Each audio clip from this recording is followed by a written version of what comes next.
வணக்கம். இது உங்களுக்கான ஒரு சிறப்பு ஆய்வு. வணக்கம். இன்னைக்கு நாம தந்திரா வழியில் தாம்பத்தியம் நூலோட முதல் அத்தியாயத்துல 2ஆம் பாகத்தை கொஞ்சம் ஆழமா பார்க்க போறோம். ஆமா, இது திருமணம், குடும்பம் இதெல்லாம் வரலாற்றுல எப்படி மாறி வந்திருக்கு அப்படிங்கறத பத்தி பேசுது. நாம இன்னைக்கு ரொம்ப சாதாரணமா நினைக்கிற சில விஷயங்கள் எப்படி உருவாச்சுன்னு இது ஆராயுது. உண்மைதான். குறிப்பா இந்த ஒரு ஆணுக்கும் ஒரு பெண்ணுக்கும் கல்யாணம் அப்படிங்கிற முறை. இது எப்போ ஆரம்பிச்சது, இதுக்கு முன்னாடி எப்படி இருந்துச்சு, இதெல்லாம் தான் நம்ம இன்னைக்கு பார்க்க போறோம். ஆரம்ப காலத்திலிருந்து இன்னைக்கு இருக்கிற ஒருதாரமான வரைக்கும் எப்படி வந்தோன்னு பார்க்கலாம். சரி, நம்ம நிறைய பேர் நினைக்கிற மாதிரி இப்ப இருக்கிற சின்ன குடும்பம், அதாவது கணவன் மனைவி குழந்தைகள், இதுதான் ஆரம்பம்னு இல்லையா? இந்த புத்தகம் அதையே கேள்வி கேட்குது. ஆமா, அதுதான் இதுல சுவாரஸ்யமான விஷயம். இது ஆரம்பத்துல மனுஷங்க குழுவாதான் வாழ்ந்தாங்கன்னு சொல்லுது. ஒரு கூட்டு குடும்ப முறை அல்லது குழு மனம் தான் ஆதி நிலைன்னு சொல்லுது. குழு மனமா? அப்படின்னா அது எப்படி இருந்திருக்கும்? கொஞ்சம் விளக்கமா சொல்லுங்களேன். நிச்சயமா. இது ஆரம்ப கால மனிதர்கள் ஒரு வேட்டை சமூகமா இருக்கலாம், இல்ல உணவு சேகரிக்கிறவங்களா இருக்கலாம். ரொம்ப கூட்டா ஒரு குழுவா வாழ்ந்திருக்காங்க. ஓ. அந்த காலத்துல உறவுகள் இன்னைக்கு மாதிரி ஒரு குறிப்பிட்ட ஆணுக்கும் பெண்ணுக்கும் மட்டும் இல்ல.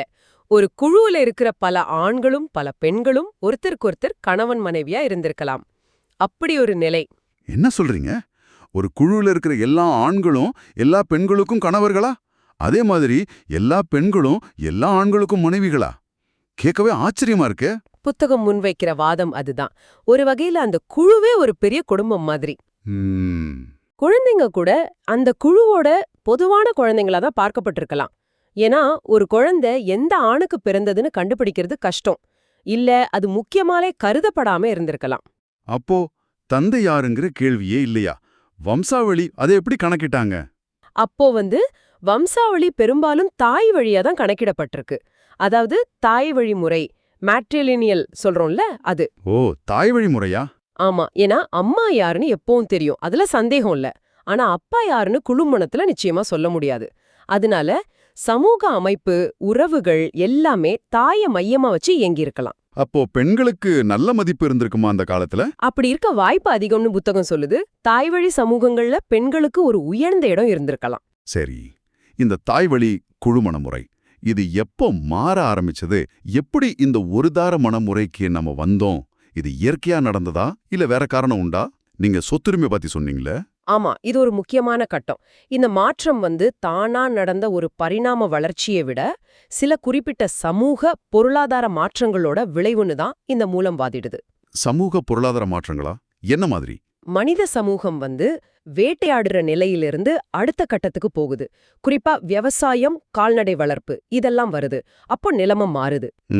நிலம், பயிறு, கால்நடை, கருவிகள்னு தனியார் சொத்து, அதாவது பிரைவேட் ப்ராப்பர்ட்டிங்கிற ஒரு கான்செப்ட் உருவாகி வலுப்பெறுது. ஓ, சொத்து சேர ஆரம்பிச்சதும் பிரச்சனை ஆரம்பிச்சதா? அதை யாருக்கு கொடுக்கறதுன்னு? சரியா சொன்னீங்க. ஆண்கள் தாங்க கஷ்டப்பட்டு சேர்த்த சொத்து, நிலமோ கால்நடையோ அது தங்களுக்கு பிறகு தங்களோட வாரிசுகளுக்கு போகணும்னு நினைக்கிறாங்க. குறிப்பா தங்க பிள்ளைகளுக்கு போகணும்னு. ஆனா குழுமணத்துல அது யாருன்னு தெரியாதே. கரெக்ட், அதுதான் திருப்புமுனை. அப்பா யாருன்னு உறுதியா தெரிஞ்சுக்க வேண்டிய கட்டாயம் வருது. குழுமணத்துல இது நடக்காது. ஆக சொத்தை பாதுகாக்கவும் வாரிசை கரெக்டா அடையாளம் காணவும் ஒரு புது சிஸ்டம் தேவைப்பட்டுச்சு.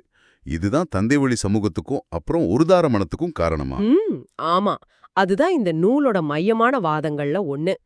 தந்தை யாருன்னு உறுதி செய்யணும்னா ஒரு பெண் ஒரு குறிப்பிட்ட ஆணோட மட்டும்தான் உறவுல இருக்கணுங்கிற கட்டுப்பாடு தேவைப்பட்டுச்சு. இது கொஞ்சம் கொஞ்சமா பெண்களை ஒரு ஆணுக்கு மட்டும் உரிமையாக்குற நிலைக்கு கொண்டு போச்சு. இது முதல்ல இணை மனம், அதாவது பேரிங் மேரேஜ்ங்கிற வடிவத்துல வந்திருக்கலாம். இணை மனம்னா அது ஒருதார மனத்துல இருந்து எப்படி வேற மாதிரி? இணை மனம்னா ஒரு ஆணும் பெண்ணும் கொஞ்ச காலத்துக்கோ இல்ல ரொம்ப நாளுக்கோ ஒன்னா வாழ்றது. ஆனா இது ரொம்ப கடுமையான ஒரு எக்ஸ்க்ளூசிவ் உறவு இல்ல. அப்படின்னா அதாவது கணவன் மனைவி மாதிரி வாழ்ந்தாலும் தேவைப்பட்டா பிரிஞ்சு போற சுதந்திரம் இருந்திருக்கலாம். அப்புறம் உறவுக்கு வெளியில பாலியல் தொடர்புகள், குறிப்பா ஆண்களுக்கு அனுமதிக்கப்பட்டிருக்கலாம், இல்ல கண்டுக்காம விட்டுறலாம். இது குழு மனத்துக்கும் அப்புறம் ரொம்ப கடுமையான ஒருதார மனத்துக்கும் நடுவுல ஒரு நிலை.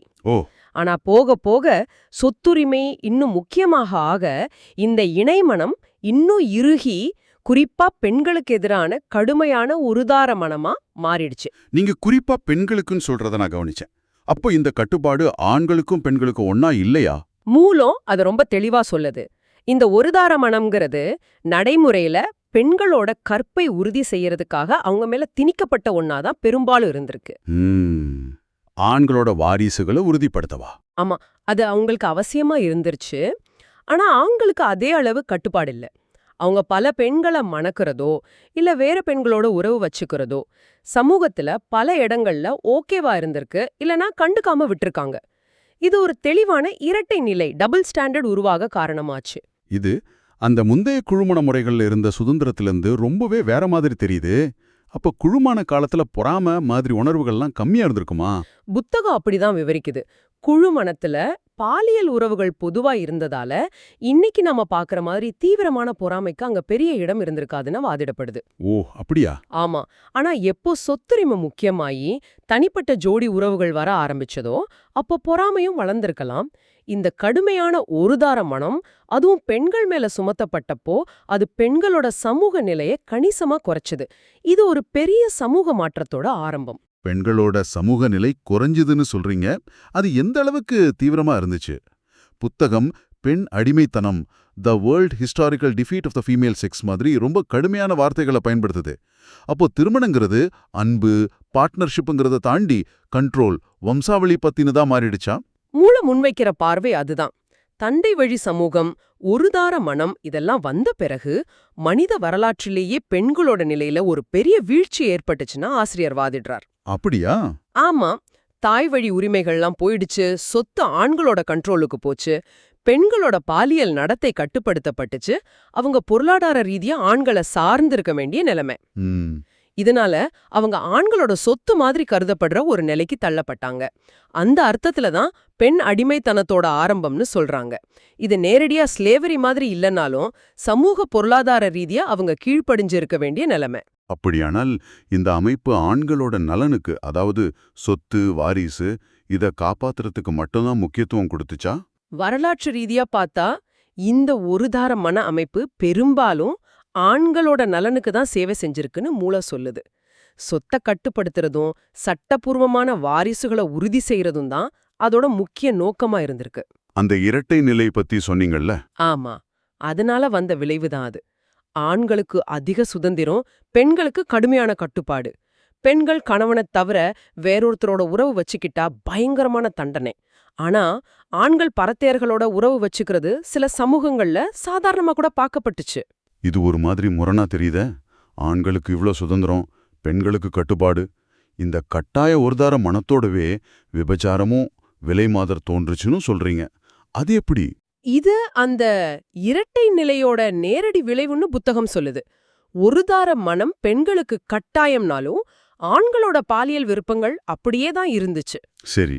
சோ அவங்க தங்களோட பாலியல் தேவைகளை நிறைவேற்றிக்க கல்யாணத்துக்கு வெளியில உறவுகளை தேடினாங்க. இதனால ஒரு பக்கம் கற்புள்ள மனைவிகள், மறுபக்கம் ஆண்களோட பாலியல் தேவைகளை பூர்த்தி செய்ய விலைமாதர்கள், இப்படி 2 பிரிவு உருவாகிடுச்சுன்னு மூல விவரிக்குது. அப்ப நடைமுறையில ஒருதார மனம்ங்கிறது பெண்களை கட்டுப்படுத்துற ஒரு கருவி மாதிரி தான் செயல்பட்டிருக்கு. ஆண்களுக்கு முழுமையான கட்டுப்பாடு இல்ல. ஆமா, அப்படிதான் மூலம் வாதிடுது. நாம இதுவரைக்கும் பேசுனதெல்லாம் பார்த்தா திருமணம்ங்கிறது காலங்காலமா ஒரே மாதிரி இல்ல. அது நிறைய சமூக பொருளாதார காரணங்களால மாறி வந்திருக்குன்னு நல்லா புரியுது. இன்னைக்கு நாம பாரம்பரியம்னு நினைக்கிற இந்த திருமண முறைக்கு பின்னாகி இவ்ளோ பெரிய சிக்கலான வரலாறு இருக்கு, அப்படிதானே? நினைக்கிற இந்த ஒருதார மனமுறை உண்மையில வரலாற்றோட ஒரு குறிப்பிட்ட கட்டத்துல சில குறிப்பிட்ட தேவைகளுக்காக, முக்கியமா தனியார் சொத்து, தந்தை வழி வாரிசுரிமை இதெல்லாம் காப்பாத்துறதுக்காக உருவாக்கப்பட்ட ஒரு சமூக கட்டமைப்பு தான். அந்த தாய் வழி சமூகத்துல இருந்தோ குழு மனத்துல இருந்தோ இது ரொம்பவே வேற. இந்த வரலாற்று பார்வையோட பார்க்கும்போது கல்யாணம் இப்படிதான் இருக்கணும்னு நம்ம நினைக்கிற விஷயங்கள் கேள்விக்குள்ளாயிடுது. பழைய சட்டங்கள் கூட இந்த ஆணாதிக்கத்தை தான் காட்டுச்சுன்னு சொல்றீங்க இல்லையா? ஆமா, அதையும் மூலம் சுட்டி காட்டுது. சட்டங்கள் கூட பெரும்பாலும் இந்த ஆணாதிக்கட்டையும் சொத்துரிமைய பாதுகாக்கிறதையும் தான் பிரதிபலிச்சிருக்கு. ஆஹா, ஒரு சுருக்கமா சொன்னா, நாம குழுமணம் தாய் வழி உரிமையிலிருந்து ஆரம்பிச்சோம். அப்புறம் விவசாயம், தனியார் சொத்து வந்தது. அதனால தந்தை வழி சமூகம் உருவாச்சு. வாரிசு உறுதி செய்யற தேவை வந்துச்சு. அது இணை மனம் வழியா கடுமையான ஒருதார மனத்துக்கு, குறிப்பா பெண்களுக்கு கொண்டு போச்சு. இதனால பெண்களோட நிலை குறைஞ்சு இரட்டை நிலைகள் உருவாச்சு. இதெல்லாம் நாம பார்த்தோம். இது நாம பொதுவா கற்பனை பண்ற காதல் கல்யாண கதைகள்ல இருந்து ரொம்பவே வேற மாதிரி இருக்கு. உண்மைதான்.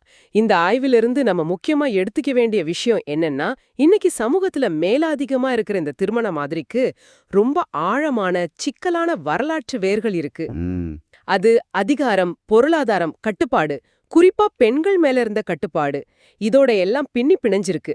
இது ஒரே நாள்ல வரல, பல நூற்றாண்டுகளா கொஞ்சம் கொஞ்சமா மாறி வந்திருக்கு.